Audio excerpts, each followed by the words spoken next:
주여 나의 마음이 주께로 정해졌으니 나는 주 찬양하리라. 깨어라 나의 영혼아, 비파와 수군 들어라. 이 새벽에 내가 찬양하리라.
에스더서 9장 29절 말씀 한 절만 읽어봅니다. 아비하일의 딸 왕후 에스더와 유다인 모르드게가 전권으로 글을 쓰고 불임에 대한 이 둘째 편지를 굳게 지키게 하되, 이렇게 되어 있습니다. 아까 우리는 둘째 편지에 대한 이야기를 우리가 많이 못 나눠서, 그래서 같이 둘째 편지에 대한 이야기를 좀 더 나누려고 생각을 하고 있어요. 이 둘째 편지, 그러니까 둘째 편지라는 얘기는 첫째 편지가 있었다는 얘기죠, 그죠? 첫째 편지가 있었다는 얘기. 그래서 둘째 편지가 있다는 얘기죠. 그러니까 첫째 편지와 둘째 편지를 우리가 이제 이렇게 뭘로 이렇게 보겠느냐? 성경에서 우리 한번 여기 8장을 한번 봐야 돼요. 에스더서를 8장을 한번 봐야 돼요. 8장에 5절 말씀 보면 이런 말씀이 있어요. 8장 5절 말씀 보면 이런 말씀이 있어요. 이르되 왕이 만일 즐거워하시며 내가 왕의 목전에 은혜를 입었고 또 왕이 이 일을 좋게 여기시며 나를 좋게 여기 보실진대 조서를 내리사 아각 사람 함무다다의 아들 하만이 왕의 각 지방에 있는 유다인을 진멸하려고 꾀하고 쓴 조서를 철회하소서, 이렇게 나와 있거든요. 그러니까 하만이 쓴 편지가 하나 있었다는 거예요. 그죠? 그 조서가 있었는데 그 조서를 철회했으면 좋겠다. 근데 이게 그냥 쓴 게 아니라 꾀하고 쓴 거래요. 이제 작정하고 하여튼 쓴 거예요. 멸망시키려고 작정하고 쓴 거라는 거예요. 그런가 하면 이제 8절에 한번 봐요. 8절에 너희는 왕의 명의로 유다인에게 조서를 뜻대로 쓰고 왕의 반지로 인을 칠지어다. 왕의 이름을 쓰고 왕의 반지로 인친 조서는 누구든지 철회할 수 없음이니라 하니라. 이렇게 되어 있거든요. 그래서 뜻대로 쓰고 이렇게 되어 있어요. 여기는 또. 그러니까 여기는 뜻대로 쓴다는 말은 뭐예요? 좀 자유를 가지고 쓴다는 얘기가 되겠죠. 그러니까 이렇게 자기 마음대로 쓸 수 있다는 얘기예요. 이게 무슨 의미냐면 하만이 쓴 조서는 작정을 하고 하여튼 죽이려고 쓴 거고요. 여기 지금 이 모르드게, 에스더와 모르드게한테 너희들의 뜻대로 편지를 써라, 너희들의 뜻대로 조서를 써라 할 때는 이거는 자유를 가지고 너희들이 스스로 그걸 써라 이런 얘기거든요. 마음대로 써라 그 말이에요. 마음대로. 그게 이제 좀 다르죠. 첫 번째 조서는 나를 죽이려고 하는 죄와 사망의 법을 말하는 겁니다. 죄와 사망의 법. 그리고 여기 뜻대로 쓰고 라고 하는 건 자유가 있겠죠. 아무래도. 그러니까 살리려고 쓰는 거죠. 이거는. 그러니까 죽이려고 쓰는 건 하만이 쓴 거고, 모르드게하고 에스더가 쓰는 것은 우리 유다인을 살리려고 하는 거잖아요. 그렇죠? 살게 하려고 쓰는 거니까 생명의 성령의 법이 되는 겁니다. 생명의 성령의 법. 이렇게 조서가 두 개로, 법이 두 개로 나누어져 있다 하는 얘기예요. 첫 번째 법은 우리를 죽이려고 하는 법이고, 두 번째 법은 우리를 살리려고 하는 법이다. 이렇게 이해할 수가 있겠죠. 그래서 이 편지를 두 번째 편지라고 이렇게 이야기하는 것은 우리에게 살기 위한, 삶에 대한 편지란 말이에요. 두 번째라고 하는 건 삶에 대한 편지라는 거죠. 그러니까 이 삶에 대한 편지라고 하는 건 우리를 살리려고 하는 편지가 되겠죠. 그래서 이게 뭐냐면 부림이라 그래요. 부림. 부림이라는 건 아까 우리가 얘기했듯이 푸르라고 하는 단어를 이게 그 복수로 쓸 때 푸림 이렇게 쓰는 거예요. 푸르는 이제 단수고, 그거를 복수로 쓸 때 푸림 이렇게 쓰는 거거든요. 그게 완전히 취하다, 완전히 이제 해결됐다는 얘기고, 제비가 완전히 뽑혀서 이미 선택이 되었다, 이제 끝났다, 이런 얘기예요. 다 완성이 됐다, 그런 의미죠. 그러니까 완성이 됐다는 것은 뭐가 우리에게 이루어진 거예요. 샬롬이 이루어졌단 말이에요. 평화가 이루어졌다. 그러니까 우리에게 이제 죽음이 아니라 평화가 이루어졌다, 이제 그런 의미가 되는 거죠. 그래서 그걸 부림을 지켜라, 이제 그런 이야기가 이제 에스더서의 그 막바지에서 그 이야기들을 해주고 있는 겁니다. 그러니까 그걸 기념하라는 거죠. 그 부림을 기념하라. 그러니까 너희들이 완전히 속했고 너희들이 완전히 구속받았다. 그것을 기념하기 위해서 둘째 편지를 쓰고 그것을 기억했으면 좋겠다 하는 내용들이 여기에 나와 있는 이야기입니다. 우리는 아까 성경 공부를 하면서 와스디가 에스더로, 하만이 모르드게로 되는 그 장면을 우리가 같이 공부를 했어요. 그리고 표면적 유대인은 이면적 유대인이 돼야 된다, 율법은 은혜로 바뀌어야 된다, 이런 이야기를 했습니다. 그리고 금식하고 기도한다, 금식하고 기도한다 할 때 그 금식하고 기도한다고 하는 건요, 금식이라는 게 먼저 있고 그 다음에 기도한다고 하는 게 있어요. 그러니까 금식만 해서는 안 되고 금식과 기도가 같이 있어야 된다, 이런 이야기를 우리가 했습니다. 왜 그러면 금식이라는 것은 뭘 정지하는 것을 말하는 거고요, 중지하는 걸 말하고, 기도하는 것은 뭔가 흐름, 교통을 말하는 거예요. 그러니까 뭐를 정지하고 뭐와 교통하라는 얘기예요. 금식이라고 하는 건 하만과의 관계를 끊고, 그게 금식이에요. 하만과의 관계를 끊고, 그리고 모르드게와 함께 교통해라. 그래서 유대인이 되는 유다인이 돼야 된다 이런 말이거든. 그러니까 하만하고 아말렉하고 끊고 그리고 하나님의 백성들과 함께 교통하는 기도 이렇게 되는 거예요. 금식하고 기도하라 이런 이야기를 우리가 같이 이야기했어요. 그래서 그걸 예배라 또는 기도라. 기도라고 할 때는 기도와 구제가 또 있어야 된다. 그래서 이 모르드게 같은 경우는 하나님과의 기도가 이렇게 성립이 된 사람이에요. 그래서 그 기도가 성립이 되니까 자기를 통해서 편지를 쓰게 하고 편지를 통해서 불임을 지켜라 그렇게 이야기를 하거든요. 그것은 그들에게 샬롬을 주고 싶은 거예요. 평화, 하나님의 평화를 생명의 성령의 법 안에서 평화를 주고 싶은 거예요. 그게 이제 모르드게 그걸 전달해 준다라고 하는 걸 구제라고 그러는 거예요. 그러니까 전달해 준다. 내게로부터 다른 사람에게 내가 가지고 있는 걸 전달해 준다. 이걸 구제라 그렇게 이야기하는 것입니다. 이 평안이라고 하는 게요. 평안, 샬롬이라고 하는 거는 히브리어로 그 헬라어로는 에이레네라고 그래요. 신약에서는 에이레네라고 하는데 이 에이레네라는 그 원래 단어가 어떤 의미냐면 결합한다는 의미를 가지고 있어요. 이거 화목한다는 의미를 가지고 있습니다. 그런 이제 이것을 염두에 두고 평화라고 하면 뭐를 평화라고 이렇게 할까?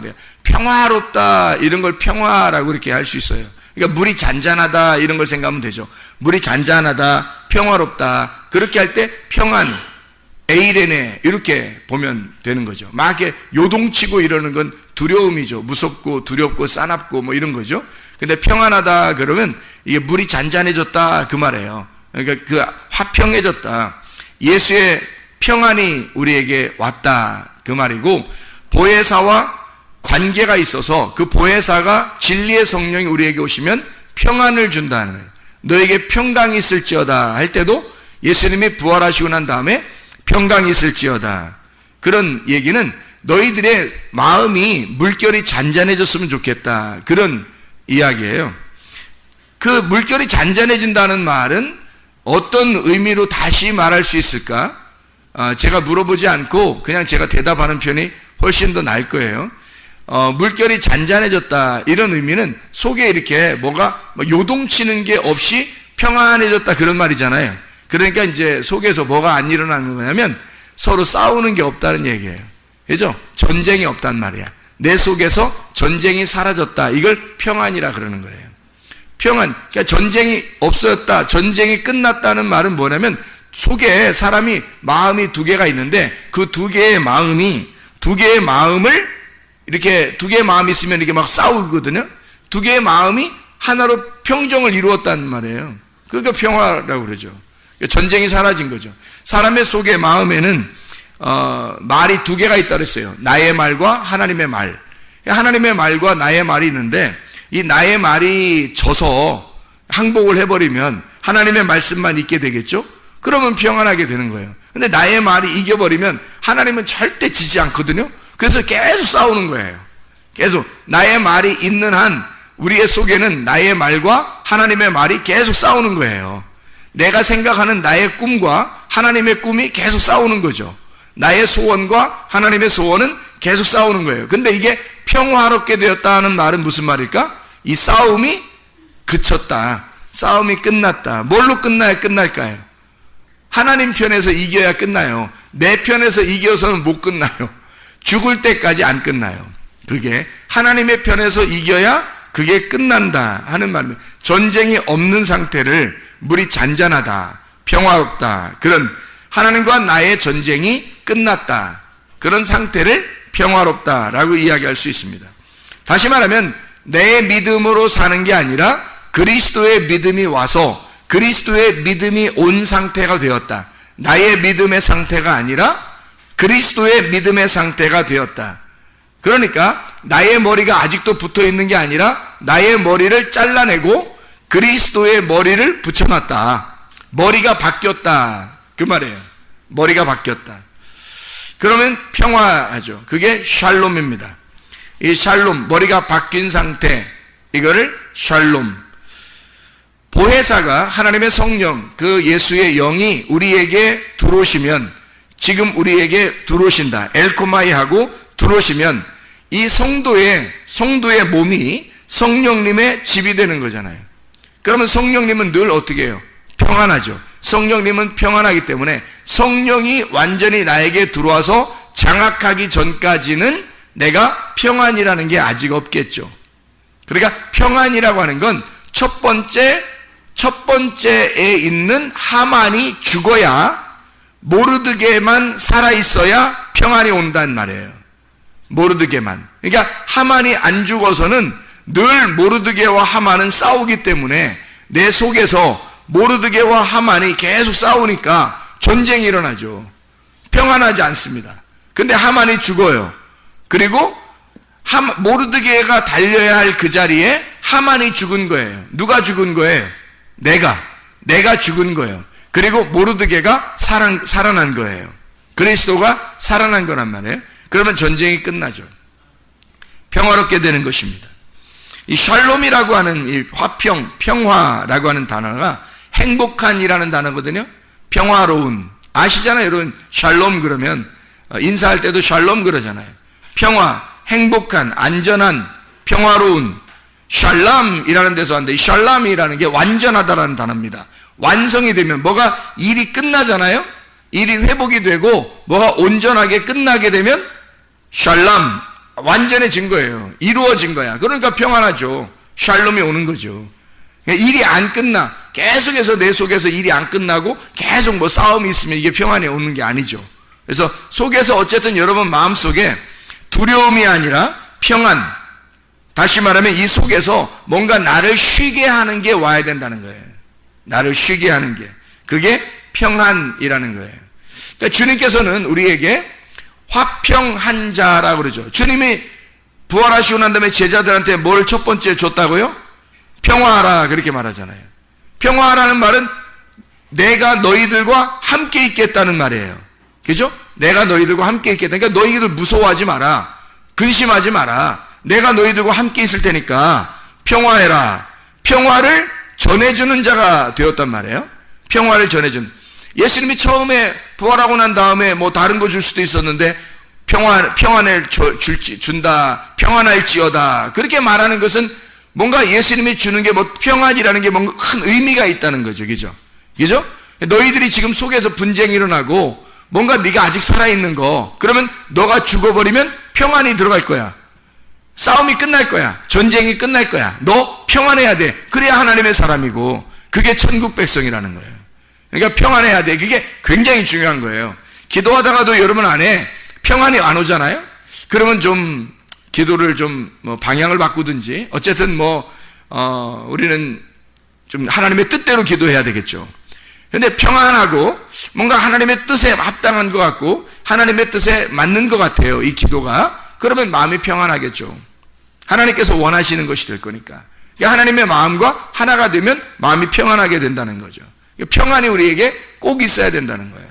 다른 것도 중요하지만 주님께서 우리에게 평안을 전달해 주는 자, 화평케 하는 자, 화목을 만들어내는 자, 중간에서 하나님과 우리 사이를 연결시켜 주는 자. 마태복음 5장 9절의 말씀, 화평케 하는 자, 에이레노 포이오스라는 단어인데요. 이 에이레네라는 단어, 결합한다, 평안이라는 말하고 번영, 안식한다 그 말하고요.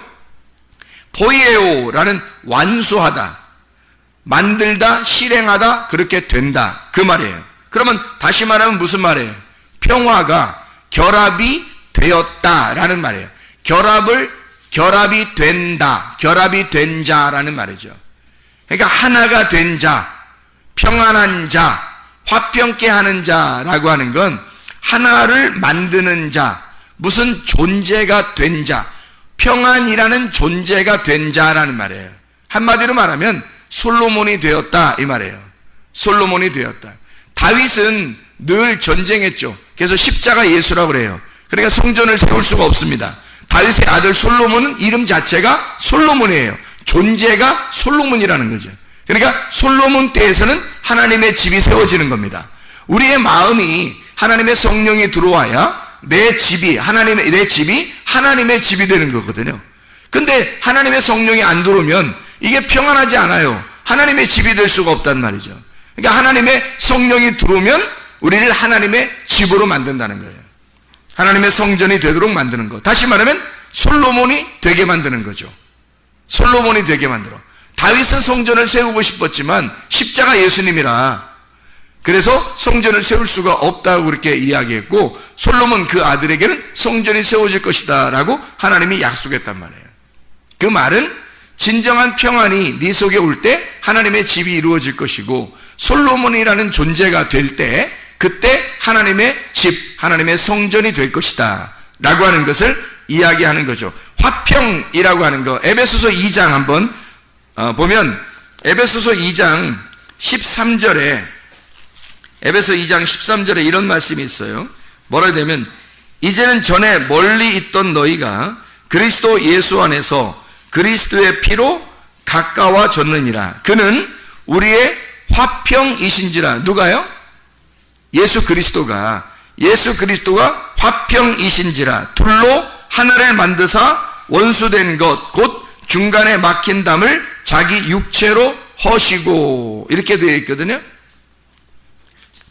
둘이 하나를 만드는 존재, 그게 화평, 예수님이 화평이신 존재라는 겁니다. 둘을 하나로 만드는 존재, 솔로몬이라는 얘기예요. 솔로몬, 화평, 예수님이 솔로몬이다, 화평이다, 평안이다. 둘이 하나를 만든다. 그래서 둘이 함께 하나님 안에서 보조를 맞춰 가도록 만든다 하는 얘기예요. 마치 이게 소가 두 마리가 있는데 한 마리 소가 어미소예요. 한 마리 소는 아기소고, 그래서 어미소와 아기소가 함께 멍에를 같이 매서 어미소가 가는가, 아기소가 먼저 가는 게 아니라 어미소가 가면 아기소는 그냥 끌려가는 거지. 이렇게 끌려간다는 게 뭐 질질 끌려간다는 뜻이 아니라 함께 묶어있기 때문에 어미소가 가면 같이 이렇게 따라가는 거예요. 쉽게. 그러니까 우리는 아기소와 같은 거, 하나님은 어미소, 주님은 어미소와 같은 거라 같이 둘이 하나가 돼서 하나님께서 가실 때 우리가 함께 그냥 따라가는 거예요. 그게 아기소. 그 대신에 어미소는 우리에게 책임을 가지고 있죠. 책임을 가지고 우리를 끌고 갈 것이고, 아기소는 사명 가지고 끌려가는 그 고통이 어느 정도 있다는 얘기죠. 그리스도를 따라가는 데 있어서는 항상 뭐 즐거움만 있는 게 아니라 뭔가 주님 안에서 고통스러운 일도 있다는 얘기예요. 근데 그것이 어미소와 함께 가기 때문에, 하나님과 함께 가기 때문에 그렇게 어렵지 않다는 겁니다. 그 일이 다 이루어질 수 있다는 거예요. 하나님의 그 농사를, 하나님이 농사 짓는데 어디를 농사 짓겠어요? 하나님이요. 어디 농사 짓겠어요? 내 마음을 농사 짓는 거란 말이에요. 내 마음을 농사 짓는 거야. 근데 누가 농사 짓는 거야? 어미소와 아기소가 함께 농사를 짓는 거야. 근데 그 농사가 완전히 이루어지겠어요? 안 이루어지겠어요? 이루어져죠. 왜 이루어지죠? 아기소가 활동하는 게 아니라 어미소가 다 하니까. 어미소가 하니까 나는 그냥 좀 고통스럽지만 가만히 따라가면 다 농사는 이루어지게 돼 있어요. 내 마음의 농사는 하나님이 다 이루신단 말이에요. 에베소서 4장 3절 말씀을 한번 이렇게 보면요, 에베소 4장 3절 말씀 이렇게 되어 있죠. 평안에 매는 줄로 하나 되게 하신 것을 힘써 지켜라, 그런 말씀이거든요. 하나 되게 하신 것, 헤노테스, 하나됨, 연합, 헤이스에서 나왔는데 하나라는 겁니다. 하나됨, 지켜라 라고 하는 것인데, 테레오라는 말입니다. 벗어나지 마라는 뜻입니다. 이게 테레오, 벗어나지 마라, 꼭 지켜라, 그 말이에요. 그걸 힘써 지켜라는 말이 나오는데, 이 힘써라는 말이요, 스푸다조라는 단어입니다. 이 스푸다조는요, 서둘러 열심히 예배하고 공부하라는 단어예요. 열심히 예배하고 공부해라. 스푸데에서 나온다는데요, 이게 열심, 속도입니다. 속도. 스피우도라는 말인데, 그 말이 속도를 내다, 재촉하다. 푸스, 발입니다. 여러분의 발이 어디에 있는가? 발이 어디에 소속되어 있는가? 여러분은 어디로 빨리 달려가고 있는가? 어디에 지금 머물러 있는가? 그게 스푸다조예요. 이게 서둘러서 열심히 공부해라, 예배하고 공부해라. 그것을 굳게 힘써 지켜야 된다. 뭐를? 하나됨을 하나됨을 힘써 지켜야 된다. 그러니까 이게 성경이라는 게 뭐예요? 하나님과 우리를 하나 되게 하려고 그리스도가 온 거예요. 그리스도가 화평이 되셨다는 거예요. 평안이 되셨다는 거예요. 그러니까 우리가 평안이라는 게 얼마나, 그러니까 우리가 내가 평안이 있나? 이거 깊이 생각해 봐야 되겠죠. 내가 진짜 평안한가? 내 마음은 진짜 행복한가? 나는 평안한가? 이게 하나님하고 나하고 이렇게 하나가 되게 하려고, 그러면 평안하다는 거예요. 그러면 샬롬, 솔로몬이 온다는 거예요. 솔로몬이 된다는 얘기야. 근데 그걸 누가 만드냐면 예수님이 가운데서 샌드위치처럼 가운데 잼이 되셔서 하나님과 나를 붙여놓는 거예요. 이렇게. 그래서 맛있는 빵을 만들어낸다는 거죠. 그렇게 주님이 화평이 되신지라 우리 둘을 하나로 만들려고 이렇게. 그러니까 그 하나됨을 힘써 너희들 부지런하게 말씀을 공부하고 예배에서 부지런하게. 그 스푸다조가요, 스피드가 거기서 나온 거예요. 사람들이 스피드 해야 된다 그런 말 하잖아요. 스피드가 빨리 뭘 이렇게 속도가 나야 된다. 하여튼 빨리빨리 하자. 우리 한국 사람들 하여튼 빨리빨리 하자. 이런 거 유명하잖아요. 이게 신앙생활에서는 진짜 빨리빨리 해야 됩니다. 신앙생활에서 가다가요, 멈추잖아요? 그럼 넘어져요. 가다가 서 있는 자, 정지된 사람은 넘어진 거예요, 그게. 왜냐면 계속 예수님은 계속 앞으로 가고 있는 거거든요. 근데 우리가 딱 정지해 있으면 넘어진 거죠. 함께 계속 앞으로 전진해 나가야 그게 양이라는 거예요. 한 걸음이라도 앞으로 나가야 되는 것입니다. 그렇게 보조를 맞추어 예수님의 그 전진하는 그 예수님 앞에 같이 나가야 되니까 반드시 스피드가 있어야 되는 거예요. 그게. 그래서 힘써 그걸 지켜라. 어떻게? 하나됨을. 이건 반드시 네 보조, 발을 반드시 지켜내야 된다는 거예요. 기독교인이 된다는 것은 게을러서는 절대 안 됩니다. 게으르면 힘들어요. 기독교인이 된다는 건 부지런해야 되는 겁니다. 새벽도 부지런해야 되죠. 저녁에도 부지런해야 돼요. 늘 부지런해야 된단 말이에요. 그게 기본이에요. 부지런한 믿음이 있어야 된다는 겁니다. 부지런한 믿음. 그냥 게으른 믿음은 버텨낼 수가 없어요. 그러다가 너무 힘들어서 딱 정지했는데 예수님은 잘 가 있어요. 그럼 여긴 벌써 넘어져 있는 거죠. 예수님은 계속 앞으로 가고 있으니까. 우리가 힘들어 좀 쉬었다면 그냥 우리는 정지에 넘어져 있는 상태란 말이에요. 그게. 그러니까 믿음이라고 하는 게, 믿음이 뭐냐 이거야. 믿음이 뭔 것 같아요. 믿음이 의리예요. 의리. 언약을 끝까지 지켜내는 거, 그걸 믿음이라 피스티스라고 그러거든요. 피스티오. 근데 이 믿음이라고 하는 건 한번 우리가 풀어서 잘 한번 생각해 봅시다. 믿음이라고 하는 건 예수를 찾아낸 거, 이게 믿음입니다. 예수를 찾아낸 게 믿음이에요. 그러면 예수를 찾아내지 못했다는 말은 믿음이 없다는 말이죠. 믿음이 예수니까 예수라는 그 믿음을 내가 찾아내면 그게 믿음 있는 거예요. 근데 못 찾아내면, 자, 밭에 보화가 있는데 보화를 찾아내면 보화를 발견한 사람이 된 거고, 믿음이 있는 사람이고, 믿음이 그 속에 숨겨 있는데 그거를 발견해낸 거고, 보화를 발견하지 못하면 그 밭만 쳐다보고 있으면 믿음이 없는 거예요. 예수를 발견 못했거든요. 찾아내지 못했단 말이에요. 보화를 발견하지 못했단 말이에요. 믿음이 있는가? 믿음은 예수를 찾아낸 거예요. 찾아내니까 어떻게 돼요? 예수를 알게 되겠죠. 예수를 아는 게 믿음이에요. 그러니까 예수를 그냥 아는 게 아니라 몸과 마음으로 알아야 되는 거예요. 예수를 안다는 건 누구를 안다는 거예요? 그 아버지 하나님을 안다는 얘기입니다. 예수를 발견했다는 말은 예수가 하늘에서 이 땅에 오셨기 때문에 그 예수를 발견했다는 말은 하나님을 알게 됐다는 말이에요. 예수가 하나님을 알려주려고 온 거잖아요. 하나님을 알려주려고, 하나됨을 알려주려고 왔단 말이에요. 그러니까 우리는 예수를 안다는 것은 하나님을 비로소 알게 되었다라는 말이 되겠죠. 믿음이라는 거, 그러니까 믿음을 잘 이해해야 되겠습니다. 하나님을 안다는 거, 이것은 뭘 안다는 거예요? 성경을 안다는 거죠. 성경을 알게 되었다. 드디어 우리가 이 성경이라는 걸 알게 되었다. 자, 머리로 이 성경을 이렇게 본문을 이렇게 알게 된 사람이 있어요. 성경을 보다 보면, 그죠? 그리고 설교를 들을 때 머리로 이해가 된다. 뭐 이런 사람이 있어요. 머리로는 참 이해가 된다. 아니 뭐 자세히 설명해 주는데 머리로도 이해가 안 되면 뭐 어떻게 되겠어요? 머리로는 이해가 된다 이거예요. 그렇게 머리로 이해가 되는 걸 뭐라고 그러냐면 표면적 유대인이라 그러는 거예요. 표면적 유대인, 겉으로 깨닫게 됐다는 말이에요. 이 속에는 내용을 아직 발견하지 못했다는 말이죠. 그래서 마음으로 하나님의 말씀의 뜻을 알게 된 거, 이걸 뭐라고 그러냐면 이면적 유대인이라 그래요. 진짜 유대인을 말하는 거예요. 표면적 유대인은 이방인과 같은 거예요.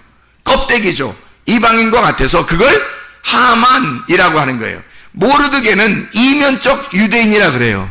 모르드게가 저기 성경에 써 있잖아요. 칠판에도 써 있죠. 그죠? 모르드게가 이면적 유대인이란 말이에요. 표면적 유대인이 하만이라고요. 근데 그 이방인이란 말이에요. 그죠? 아말렉. 그게 나라고요. 그러니까 나라는 것이 표면적이란 말이에요. 그게 그 표면적인 유대인이, 이면적인 유대인, 진짜 유대인은 그리스도를 말하고, 표면적인 유대인을 이방인이라고 그래요. 이방인을 뭐라고 이야기하냐면, 이방인을 하나님을 모르는 사람을 이방인이라 그러는 거예요. 하나님을 모르는 사람. 그럼 하나님 모르는데 세욕을 따른데 또 세욕, 욕정이 강하다 이 말이에요. 정욕적이라 이거예요. 음란하다. 여러분이 이 세상 이렇게 볼 때 사람들이 막 음란한 사람들이 많이 있어요, 없어요? 많죠? 음란한 사람들이 많아요. 혼자 있을 때도 음란하고 사람들과 함께 있을 때도 음란하고 막 음란해요. 이 세상이 그런 음란한 세상에서 음란한 세상을 이렇게 보여주는 게 그 뭐겠어요? 그 사람들이 보여주는 거예요. 이방인이 뭐라는 걸 보여주는 거예요. 그 사람들이 표면적 유대인이 뭐다라고 하는 걸 보여주는 거거든요. 그게 그 음란 세욕이 뭐냐면요, 세욕, 제사를 열심히 드린다는 뜻이에요. 제사를 열심히 드린다는 단어입니다. 그 다시 말하면 열심히 예배한다, 그런 의미예요. 그게 이방인이라는 겁니다. 표면적 유대인이요. 표면적 유대인들은 열심히 하나님 앞에 예배하는 자들. 근데 하나님은 우리에게 뭘 하고 싶냐면, 하나님은 우리에게 너는 가만히 있어. 내가 하나님 됨을 알지어다. 내가 하나님이라는 걸 좀 알았으면 좋겠다. 너 믿음으로 천국 오는 거야. 너 믿음만 가지고 있으면 돼. 내가 너를 예배할게. 내가 너를 섬겨줄게. 너는 하나님 나를 잘 깨달아 알았으면 좋겠어. 내가 너를 섬겨. 이렇게 하나님이 우리에게 그런 말씀하시는 거예요. 그러니까 하나님이 우리를 섬겨주는 사람은 유대인이라 그러는 거고요. 그게 모르드게입니다. 하나님이 일을 해주신 거죠. 모르드게한테. 하만은 자기가 열심히 노력해서 하여튼 최고가 되려고 노력하는 사람이에요. 하만이라는 사람. 그게 표면적 유대인이에요. 이방인 같은 자들이죠. 그런 사람들은 열심히 하나님 앞에 막 섬기려고 했던 사람, 이런 사람들이요. 그런 사람들은 멸망하게 됩니다. 이방인은 멸망하고 유대인이 구원받는 거니까. 그러니까 이면적 유대인이 진짜 유대인이다, 이런 얘기를 하는 거고요. 유대인이나 이방인이나 모두 다 뭐라고? 마음의 할례를 받아야 구원을 받는 거다. 그 마음에 믿음이 있어야 구원받는 거지 라고 로마서 3장에 설명하고 있는 거예요. 그래서 로마서 2장과 3장을 잘 읽어보면 유대인과 이방인에 대한 이야기가 자세하게, 표면적 유대인과 이면적 유대인, 그리고 유대인이든 이방인이든 상관없이 하나님은 마음의 할례를 받는 믿음으로 말미암아 구원받게 만들었다, 이렇게 설명을 잘 해주고 있습니다. 머리로 본문만 아는 사람들, 예를 들어 포도나무와 가지를 성경에서 이야기하죠. 예수님은 포도나무요, 우리 너희는 가지다 할 때 예수님을 포도나무요. 그러면 뭘 깨달아야 돼요? 마음으로, 내용으로 아는 사람은요, 포도나무가 성경에 나오면 뭐라고 나와야 돼요? 예수님 알아야 되겠죠. 가지, 그러면 성령, 나를 의미하는 그런 의미를 설명하게 되겠죠. 그걸 그냥 가지, 포도나무가 가지 있구나, 농사 짓는구나, 뭐 이렇게 보면 안 된다는 거예요, 성경이. 그럼 이해가 안 되는 거죠. 먼저 온 자는 절도며 강도요. 나는 선한 목자다. 요한복음 10장에 나와 있죠. 그러면 그 먼저 온 자가 절도며 강도요, 나는 선한 목자다. 그런 말은 뭘 설명하려고 했던 거겠어요? 뭐를 설명하려고? 먼저 온 자, 율법을 의미하는 거죠. 먼저 온 자, 율법이 너를 강도질한다는 거예요. 그래서 너를 죽여, 반을 죽여서 네가 누군지를 깨닫게 하는 거예요. 그리고 두 번째 온 선한 목자가 은혜와 진리가 되신 예수님을 설명하는 거죠. 그렇죠? 그러면 구약의 출애굽할 때 그 만나는 뭐예요? 출애굽 만나를 지금도 내려주면 먹고 싶다, 이런 얘기하면 안 되는 거죠. 왜냐하면 그 성경을 통해서 뭐를 설명하는 거니까? 생명의 떡 예수님, 하늘에서 내려온 예수를 설명하는 거란 말이에요, 성경은. 그러니까 구약 성경이든 신약 성경이든 뭐를 설명하려고 하는 것이었냐면 하나님의 영을 설명하는 거예요. 영이라는 것은 보여요, 안 보여요? 안 보이는 거예요. 자, 영이라고 하는 걸 정의를 내려봐요. 뭐라고 하려나? 영이라면 뭐라고 얘기하겠어요? 여러분 같으면 영은 뭐다? 영은 빵이다? 아니, 영은 뭐다? 영이다? 영은 뼈와 살이 없는 걸 영이라 그래요.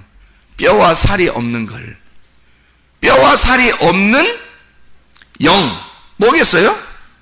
말씀. 요한복음 1장 1절에 태초에 말씀이 계시니라. 그게 뼈와 살이 없어요. 그래서 요한복음 1장 14절에 말씀이 육신이 돼서 왔어. 이 육신은 뭐예요? 뼈와 살이 있는 거지. 그래서 말씀이 뼈와 살을 입고 오는 거, 말씀이신 하나님이 뼈와 살을 입으시고 오면 예수님이란 말이에요. 그러니까 말씀과 뼈와 살이 하나가 되잖아요. 그럼 화목하단 말이에요, 이게. 그걸 뼈와 살이 구원받았다 그러는 거야. 그럼 뼈와 살이 누구야? 나지. 나. 뼈와 살은 나고. 그러니까 아담이 하와가 만들어졌을 때 뭐라고 고백해요? 나의 뼈 중에 뼈요, 살 중에 살이로다. 하와를 그렇게 소개한단 말이에요. 그 말은 아담에게서 나온 뼈와 살, 이렇게 얘기하잖아요. 뼈와 살은 나란 말이에요.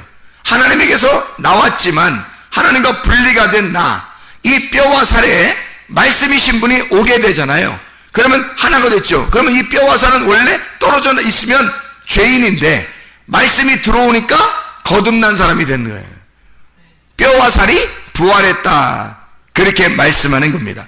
말씀이라는 영이 육신으로 오셔 말씀이 나에게 오시면 내가 죽고 말씀이 살아있는, 진짜가 내 속에 있는 게 진짜가 말씀이 되는, 하나님의 영이 되는 구원받은 자가 된다는 얘기예요. 영의 사람이 된다. 하늘의 사람이 된다. 땅에 있는 내가 하늘의 말씀을 받게 되면 그러면 다시 부활하게 된다는 것을 의미하는 거죠. 그러니까 우리는 원래 죽은 자예요. 사망한 자. 그 말은 뭐 지금 진짜 뭐 땅속에 이렇게 들어가 있다 이런 의미가 아니라 하나님하고 떨어져 있는 자란 말이에요. 그럼 부활이라는 것을 뭐라고 정해야 하겠어요? 부활 그러면 뭐라고? 다시 사는 거를 부활이라 그러는 거예요. 그냥 살아있는 걸 부활이라고 하는 거 아닙니다. 그냥 살아있는 거는 생명이죠. 근데 부활이라 그럴 때는 죽어있는 게 다시 살아날 때 부활이라 그러는 거예요. 부활이라는 뜻이 그렇죠? 다시 살아나. 그 말은 뭐가 된다는 거예요? 뼈와 살인 내가, 흙덩어리인 내가, 육신인 내가 뭐가 된다는 말? 말씀이 된다는 말. 그러니까 이게 그대로 존재하고 있으면 안 되잖아요. 말씀이 돼야 되는 거지. 그러니까 내가 그리스도, 예수 그리스도가 되는 거, 이걸 부활이라 그러는 거지. 그냥 내가 나야, 나는 나야 그러면 부활한 게 아니죠. 원래 너는 너야. 원래 너는 그냥 너라는 존재야. 이 땅에서. 그건 부활이 아니지. 너는 너. 근데 네가 그리스도, 예수 그리스도가 되는 거, 이걸 부활이라 그러는 거죠. 자, 무슨 말인지 알겠죠? 그러니까 내가 하나님의 형상으로 지어져 가는 거를 부활이라 그렇게 말하는 것입니다. 그냥 내 존재를 내 존재로 살아있는 거, 이걸 부활이라고 하지 않아요. 우리가 부활이라 그러면 하나님의 형상으로 만들어져 지어져 가는, 만들어져 재창조되어 가는 거를 부활이라 그렇게 말하는 거고요. 하나님이 창세기 1장 1절에 하나님이 하늘과 땅을 창조하셨다. 창세기 1장 2절부터 계속 창조해 나가잖아요. 재창조입니다. 이렇게 재창조한다는 것은 뭐예요? 창세기 1장 2절에 어두웠기 때문입니다. 밤이 되었기 때문에, 너희가 죄 가운데 있기 때문에 그걸 다시 재창조해서 다시 창조해낸다는 거를 만들어내는 거예요. 그게 뭐냐면 부활시키는 거예요. 너를, 네 어둠인 너를 발견하게 됐을 때 너를 다시 살려내서 하나님의 형상으로 다시 너를 부활시키겠다는 말이 창세기 1장에 나와 있는 말씀이에요, 여러분. 그러니까 성경은 우리가 땅에 있는 내가 하늘 보좌에, 하나님의 보좌에 앉게 되는 날까지 계속 하나님으로 만들어져 나가는 겁니다. 그게 지금 우리의 삶, 지금 이 땅의 삶이에요. 하나님의 형상으로 만들어져 나가는, 그게 주님의 재림이라고요. 그게. 그러니까 주님이 내게 오시면서, 주님이 오늘도 그 말씀이 오시면서, 그 생명이 내게 오시면서, 주님은 이미 살아있는 자예요. 그분은 이미 생명이 있는 자라고. 그러니까 예수님이 길이고, 예수님이 진리고, 예수님이 생명이라고요. 그 생명이 내게 들어오시면 난 다시 살아나는 부활이 되니까 계속 예수님이 재림하셔야죠. 나에게 재림하시고 엘코마이 하셔서 내 속에 그 말씀이 계속 내 육신에 들어와야 한다는 겁니다. 말씀이 들어와서 나를 살려내는 거죠. 살려주는 자가 자기는 스스로 살아있는 자예요. 우리는 죽은 자니까 그 말씀으로 우리에게 들어와서 살려내는 겁니다. 계속해서 살려내는 거예요. 말씀이 들어와서 말씀이 계속해서 들어와가지고 우리를 살려내는 거예요. 이게 교회 생활입니다. 이게 지금 우리가 이 교회 생활하는 건 내가 살기 위해서, 여러분. 자기들이 살기 위해서예요. 이게 교회 생활이라고요. 죽은 내가 죽어 있으니 내가 스스로 살아날 수가 없어요.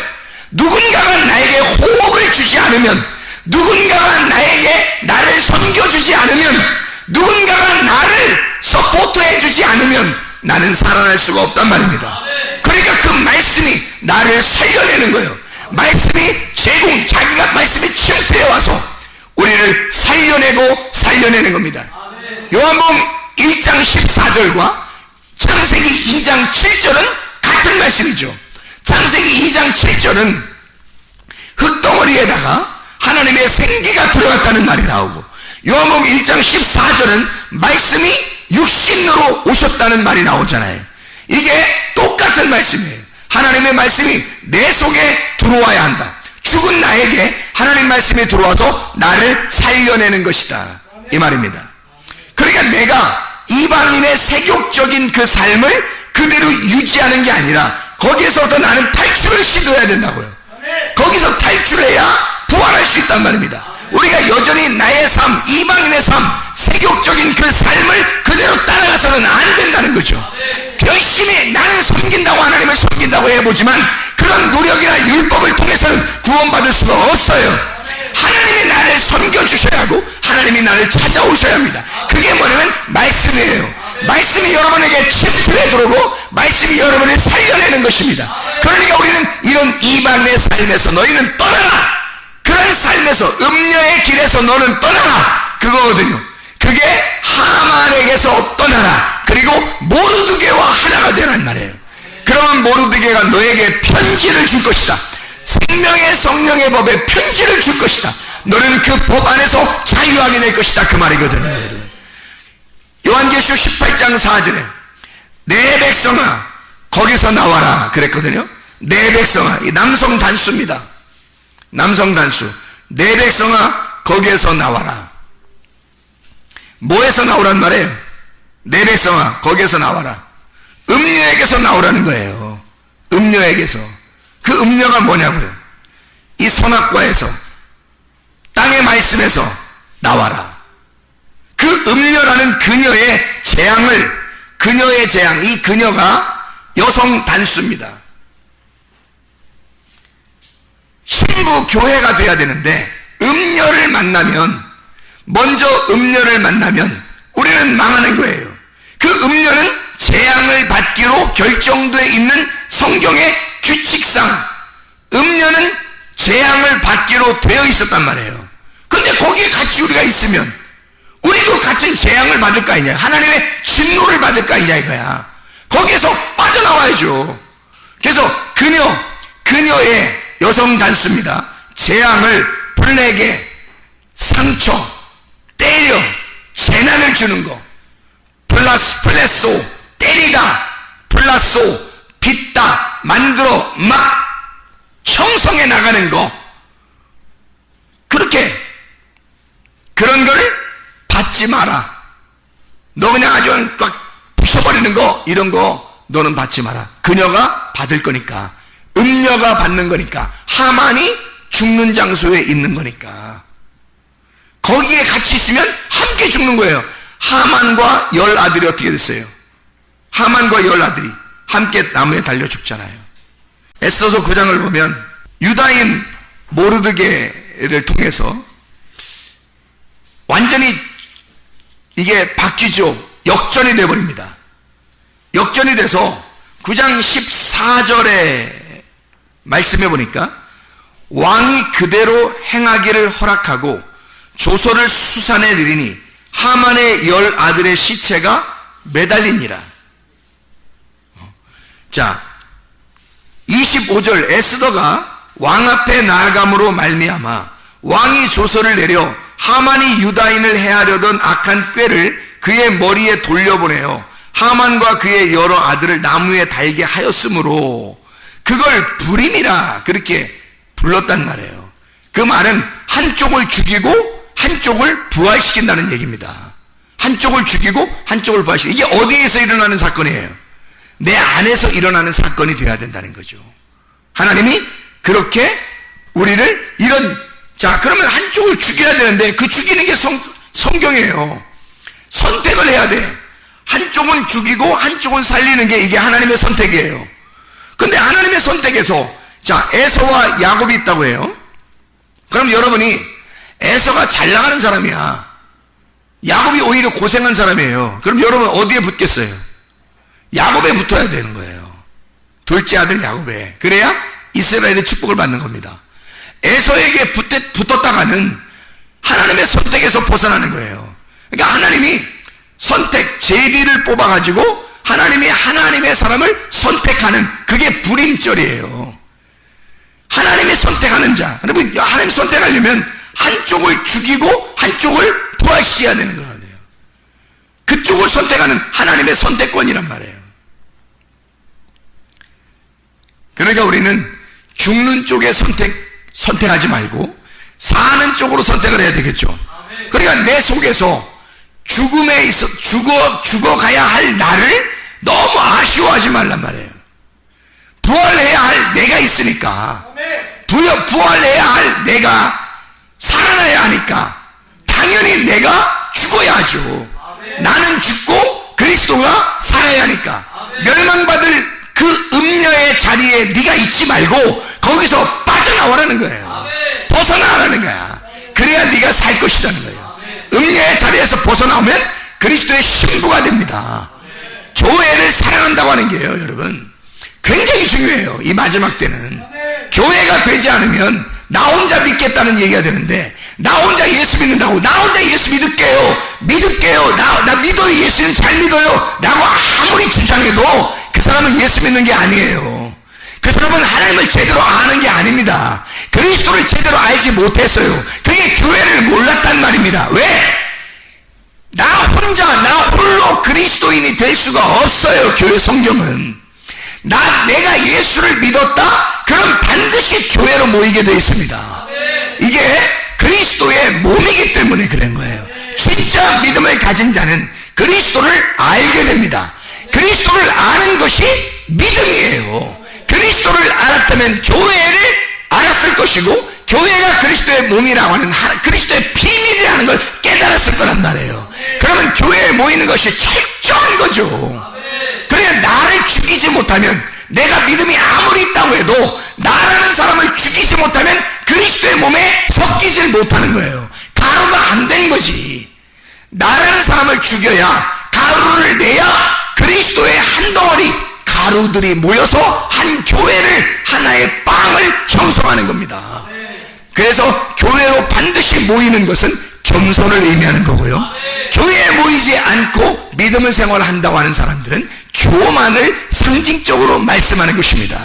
그건 반드시 교만해서 그런 거예요. 겸손하다면 와서 부딪히죠. 와서 부딪히고 깨지고 가루가 돼서 한 덩어리가 될 것입니다. 오직 그리스도의 영광을 위해서 살아갈 것입니다. 자기를 죽이려고 할 것입니다. 그리스도만 부활시키려고 할 것입니다. 날마다 에코마에 하신 그 주님이, 하나님의 성령이 여러분에게 날마다 오늘도 말씀으로 오셔서 여러분 자신을 죽이고 그리스도 예수를 부활시키기를 바랍니다. 기도하겠습니다. 우리 하나님 아버지, 사랑과 은혜를 감사를 드립니다. 아버지 하나님, 우리의 속에 하만이라고 하는 것을 죽이고 모르드게를 부활시켜서 그리스도 예수 안에 교회로 함께 모이고 교회를 사랑하고 교회 안에서 주를 위해 살다가 주님 만나는 귀한 은혜가 있게 도와주시옵소서. 예수 그리스도 존귀하시기를 받도록 기도드렸사옵나이다. 아멘.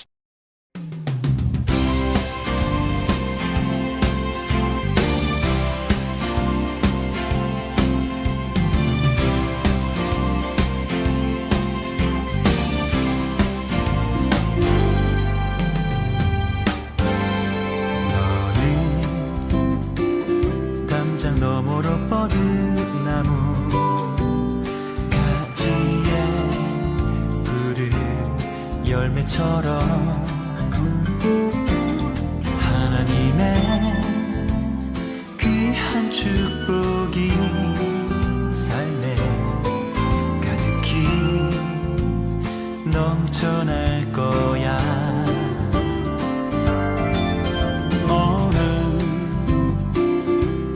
시련이 와도 능히 이겨낸 강한 발이 있어. 전능하신 하나님께서 너와 언제나 함께 하시니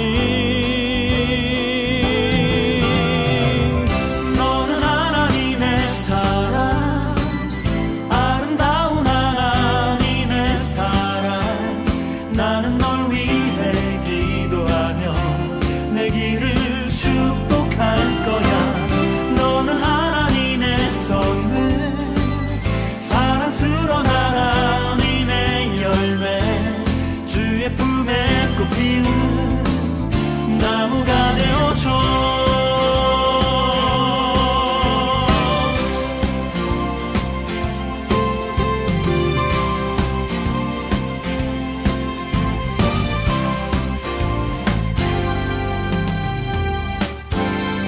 너는 담장 너머로 뻗은 나무 가지에 푸른 열매처럼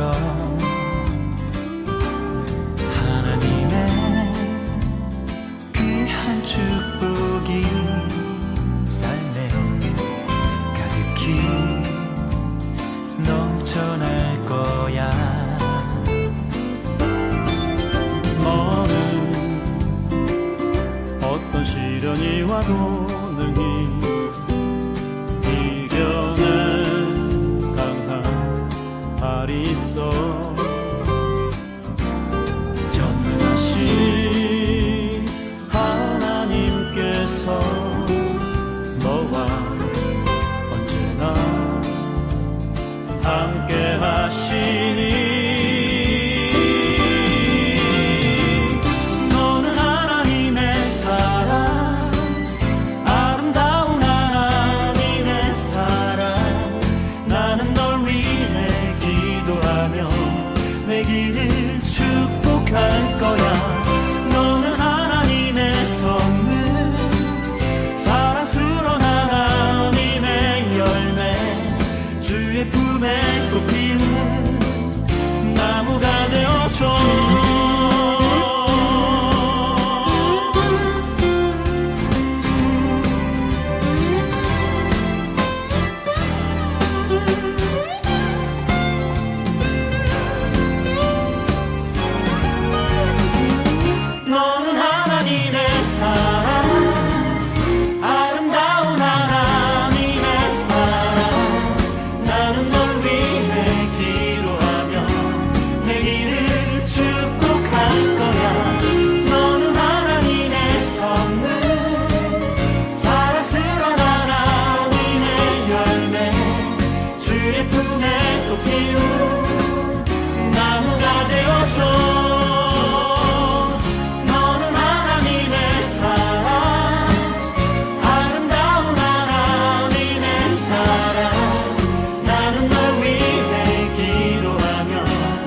길을 주